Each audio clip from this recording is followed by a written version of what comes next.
ಎಲ್ಲರಿಗೂ ಕೃಷಿ ಭೂಮಿ ಯೂಟ್ಯೂಬ್ ಚಾನಲ್ಗೆ ಸ್ವಾಗತ. ನಾವು ಇವತ್ತು ದ್ರಾಕ್ಷಿ ತೋಟದಲ್ಲಿ ಬೆಳೆಸಿರುವಂಥ ಸ್ಲರಿ ಬಗ್ಗೆ ನಾವು ನೋಡೋಣ.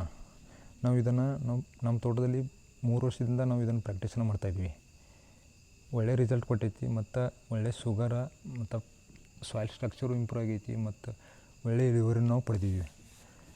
ಇದನ್ನು ನಾವು ಯಾವ ರೀತಿ ಮಾಡಿದ್ದೀವಿ ಅಂದ್ರೆ 20 kg ಸಗಣಿ ಅಥವಾ 1 ಬುಟ್ಟಿ ಸಗಣಿಯನ್ನು ನಾವು ತೊಗೋಬೋದು ಮತ್ತು 20 ಲೀಟ್ರ್ ಉಚ್ಚಿ ಮತ್ತು ಇದರ ಜೊತೆ ಏನು ಮಾಡಬೇಕು, ನಾವು 1 kg ಬೆಲ್ಲ, 1 kg ಕಡಲೆ ಹಿಟ್ಟನ್ನು ತೊಗೊಂಡು ಇದು ಮಿನಿಮಮ್ 5-6 ದಿನ ನೆನೆ ಇಡಬೇಕು. ನಾವು ನೆನೆ ಇದನ್ನು ವೃತ್ತಾಕಾರದಲ್ಲಿ ನಾವು ತಿರುಗಿಸ್ಬೇಕು ಪ್ರತಿದಿನ. ತಿರುಗಿಸಿ ಮತ್ತು ಇದರಿಂದ ಏನಾಗುತ್ತದೆ, ಇದೊಂದು ರೀತಿ ಫರ್ಮೆಂಟೇಷನ್ ಆಗ್ತದೆ. ಫರ್ಮೆಂಟೇಷನ್ ಅಂದರೆ ಯಾವ ರೀತಿ ಫರ್ಮೆಂಟೇಷನ್ ಆಗ್ಬೇಕಂದ್ರೆ, ಇದರಲ್ಲಿ ಸೂಕ್ಷ್ಮಾಣುಜೀವಿಗಳು ಜಾಸ್ತಿ ಆಗಬೇಕು. ನಮಗೆ ಅದು ಹೆಂಗೆ ಗೊತ್ತಾಗ್ತದೆ ಅಂದ್ರೆ, ನಾವು ಒಂದು ರೀತಿ ಸ್ಮೆಲ್ ಬರ್ತದೆ. ಇದಕ್ಕೆ ಯಾವ ರೀತಿ ಸ್ಮೆಲ್ ಅಂದ್ರೆ, ಇವಾಗ ನಾವು ಏನು ತರ್ತೀವಲ್ಲ PSB, KSP, ಅಜಿಟೋಬ್ಯಾಕ್ಟರ, ಅದನ್ನು ಕ್ಯಾಪ್ ಓಪನ್ ಮಾಡೋಣ ಯಾವ ರೀತಿ ಸ್ಮೆಲ್ ಬರ್ತದಲ್ಲ, ಅದೇ ರೀತಿ ಇದರದೊಂದು ಸ್ಮೆಲ್ ಬರ್ತದೆ.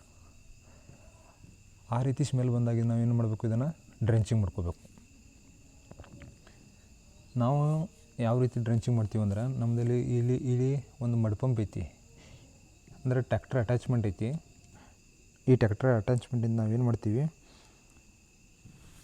ಈ 200 ಲೀಟ್ರ್ ಏನು ಬ್ಯಾರೆಲ್ ಐತಲ್ಲ ಸ್ಲರಿ ಮಾಡಿದ್ದು, ಈ ಸ್ಲರಿ ಏನೈತಲ್ಲ, ಈ ಸ್ಲರಿಯನ್ನು ಈ 600 ಲೀಟ್ರ್ ಬ್ಯಾರೆಲ್ ಒಳಗೆ ಡಂಪ್ ಮಾಡ್ಕೋತೀವಿ. ಇದಕ್ಕೆಲ್ಲ ಈ ರೀತಿ ವಾಲ್ ಸಿಸ್ಟಮ್ ಮಾಡ್ಕೊತೀವಿ ನಾವು. ಈ ವಾಲ್ ಸಿಸ್ಟಮ್ ಮಾಡ್ಕೊಂಡ ಇಲ್ಲಿರುವಂತಹ 200 ಲೀಟ್ರ್ ಬ್ಯಾರಲ್ಲೂ ನಮ್ಮಲ್ಲಿ ಇದರಲ್ಲಿರುವಂಥ 200 ಲೀಟ್ರಲ್ಲಿ ಇರುವಂಥ ಸ್ಲರಿನೂ ಇದರಲ್ಲಿ ಡಂಪ್ ಮಾಡಬೇಕು. ಮತ್ತು ಆ 600 ಲೀಟ್ರ್ ಬ್ಯಾರಲ್ ಏನೈತಲ್ಲ ಅದನ್ನು ಗಿಡಗಳಿಗೆ ಡ್ರೆಂಚ್ ಮಾಡಬೇಕು. ಈ ರೀತಿ ಸಿಸ್ಟಮನ್ನು ಮಾಡ್ಕೊತಿದ್ವಿ ನಾವು. ಮತ್ತು ಇದನ್ನೇನು ಮಾಡ್ತೀವಿ, ಪೂರ್ತಿ 200 ಲೀಟ್ರ್ ಬ್ಯಾರಲ್ ಒಳಗೆ ಸ್ಲರಿನ ಇದ್ರಾಗ ಡಂಪ್ ಮಾಡ್ಕೋತೀವಿ. ಈ ರೀತಿ ಮಡ್ ಪಂಪ್ದಿಂದ ನಾವು ಸ್ಲರಿನ ಡ್ರೆಂಚ್ ಮಾಡ್ತೀವಿ. ಈ ಮಡ್ ಪಂಪ್ದಿಂದ ಭಾಳ ಸಹಾಯ ಆಗ್ತದೆ. ಈ ದೊಡ್ಡ ರೈತರಿಗಂತೂ ಇದು ಭಾಳ ಉಪಯೋಗ ಐತಿ. ಇದ್ರದ್ದು ಆಳು ಪಗಾರು ಭಾಳ ಉಳಿತೈತಿ ಮತ್ತು ಭಾಳ ಇದರದ ಟೈಮು ಸೇವ್ ಆಗ್ತದೆ. ಅಷ್ಟು ಉಪಯೋಗ ಐತಿ ಇದ್ರದ್ದು ಮಡ್ ಪಂಪ್ದಿಂದ. ಸ್ಲರಿ ಹಾಕೋ ಟೆನ್ಷನ್ ಇರಲ್ಲ. ಏನಾಗ್ತದೆ, ಡ್ರಿಪ್ನಾಗ ಬಿಟ್ಟರೆ ಅದೆಲ್ಲ ಬ್ಲಾಕ್ ಆಗುತ್ತದೆ. ಈ ರೀತಿ ಮಾಡೋದ್ರಿಂದ ಭಾಳ ಹೆಲ್ಪ್ ಐತಿ ದೊಡ್ಡ ರೈತರಿಗೆ. ಸಣ್ಣ ರೈತರಿಗೆ ಏನು ಮಾಡೋಕ್ಕಾಗಲ್ಲ, ಅವರು ಇದನ್ನು ಮಾಡ್ಬೋದು. ಅವ್ರಿಗೆ ಯಾವ ರೀತಿ ಅನುಕೂಲ ಆಗ್ತದೆ ಆ ರೀತಿ ಮಾಡ್ಬೋದು. ಮತ್ತು ನೆಕ್ಸ್ಟ್ ನಾವೇನು ಮಾಡ್ತೀವಿ, 200 ಲೀಟ್ರ್ ಏನು ಸ್ಲರಿ ಹಾಕೊಂಡಿವಲ್ಲ ಈ ಟ್ಯಾಂಕ್ ಒಳಗೆ, ನಾವು ನೆಕ್ಸ್ಟ್ ಏನು ಮಾಡ್ತೀವಿ, ಎಕ್ಸ್ಟ್ರಾ 400 ಲೀಟ್ರ್ ನೀರನ್ನು ಇದ್ರಾಗ ಹಾಕೋತೀವಿ. ಹಾಕ್ಕೊಂಡು ಏನು ಮಾಡ್ತೀವಿ, ಇದು ಪೂರ್ತಿ ತುಂಬ ಏನು ಮಾಡ್ತೀವಿ ನಾವು, ಆವಾಗ ನಾವು ಇದನ್ನು ಸ್ಲರಿಯನ್ನು ಗಿಡಗಳಿಗೆ ಕೊಡ್ತೀವಿ.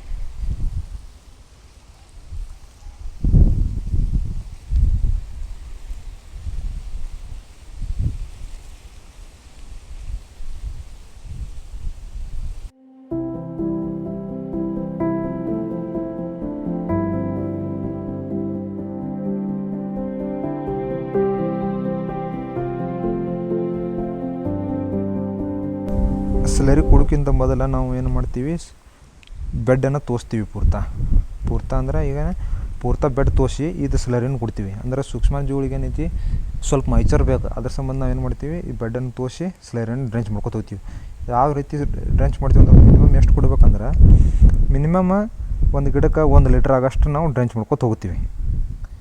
ಈ ರೀತಿ ನಾವು ಸೂಕ್ಷ್ಮಾಣುಜೀವಿಗಳನ್ನು ಭೂಮಿಗೆ ಸೇರಿಸ್ಕೊತ ನಾವು ಹೆಚ್ಚು ಇಳುವರಿಯನ್ನು ನಾವು ಪಡೆದೀವಿ ಮತ್ತು ಒಳ್ಳೆ ರಿಸಲ್ಟ್ ಕೂಡ ಕೊಟ್ಟೈತಿ.